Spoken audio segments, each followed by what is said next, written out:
Hey there guys, so super simple way how you can connect your HDMI laptop to your projector. So how to do it, it's simple. You want to look what kind of connection you got on your HP laptop. Maybe you can have VGA, maybe you can have HDMI like on this picture.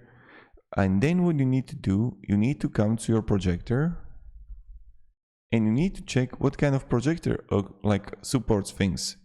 And maybe you're gonna find also HDMI on your projector, and all you then need to have is a HDMI cable.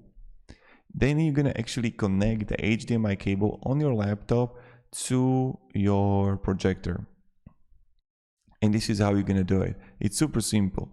So that's how it's done, and this is what you can do. So thank you very much for watching. Hope this video helped you, and have a great day and goodbye.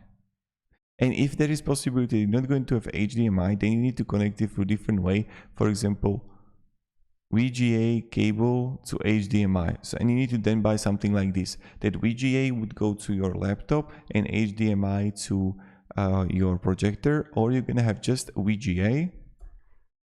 If your also projector got VGA, so you're gonna connect the VGA to VGA on your HP laptop and on your projector.